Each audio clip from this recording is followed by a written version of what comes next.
న్యాయస్థానాల్లో లిటిగేషన్లు పెట్టి అదేదో సినిమాలో ఉంటుంది, కింద కోర్టు పై కోర్టు ఆ పై కోర్టు సుప్రీంకోర్టు దాకా తీసుకెళ్ళి నీ సంగతి తెలుస్తా, లిటిగేషన్లు ఎట్లా పెడతాను నీకు తెలియదు అని చెప్పేసి ఒక ఫాదర్ డైలాగ్ ఉంటుంది అందులో.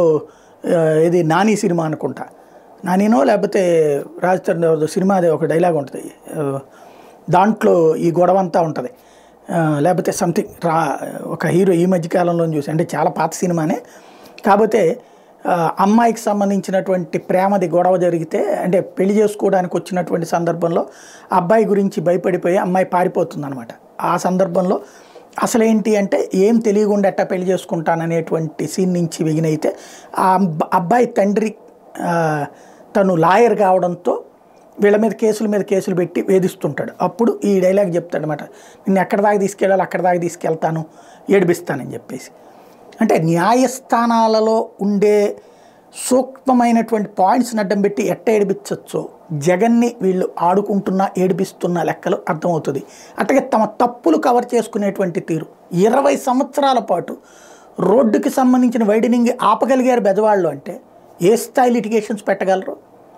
అట్లాగే 20 సంవత్సరాల నుంచి 25 సంవత్సరాలకు పైగా తమకి భూమి లీజుగా ఇచ్చినటువంటి వాళ్ళని వేధించగలిగారంటే ఎంతటి లిటిగేషన్స్ క్రియేట్ చేయగలరు వీళ్ళు.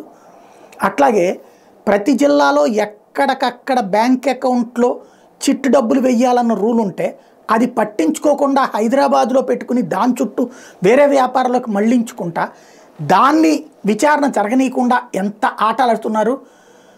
ఆంధ్రాలో కేసుల్ని తెలంగాణ కోర్టుల్లో వేస్తారు, తెలంగాణకి సంబంధించినటువంటి వాటిని అక్కడే ఉంచాలంటారు.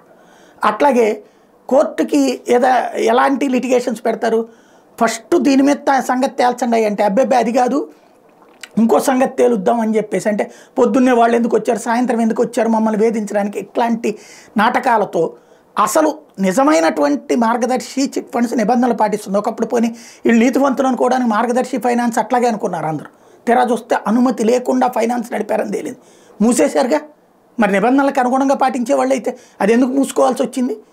ఆ రోజున రాజశేఖర రెడ్డి చనిపోయారు కాబట్టి ఇక ఆ కేసు క్లోజ్ అయిపోయింది. బట్ ఇప్పుడు ఉండవల్లి దాని మీద కేసు పెడితే ఎన్నాళ్ళు వాయిదాలు పడింది, నేను రాసుకొస్తాడు ఇన్ని వాయిదాలు అన్ని వాయిదాలని జగన్కి సంబంధించి రాయిచ్చు తప్పలేదు. మరి తన కేసు అసలు బయటికే రాకుండా ఎన్నేళ్ళు నాటకం ఆడగలిగాడు న్యాయ వ్యవస్థలో రామోజీరావు గారు. ఇప్పుడు సుప్రీంకోర్టులో మాత్రం చిన్న ఎదురు దెబ్బ అనాలి, ఎందుకంటే రామోజీ స్థాయికి చూస్తే చిన్న దెబ్బే. సుప్రీంకోర్టులో మార్గదర్శికి చిట్ ఫండ్ కేసులకు సంబంధించి తెలంగాణకు బదిలీ చేయాలన్న అభ్యర్థిని సుప్రీంకోర్టు తిరస్కరించింది.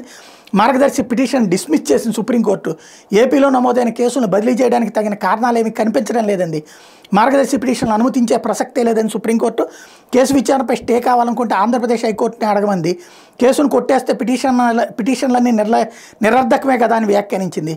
ఏదైనా అవసరం అనుకుంటే ఏపీ హైకోర్టులోనే తగిన పిటిషన్ వేసుకోమని చెప్పి సూచించింది.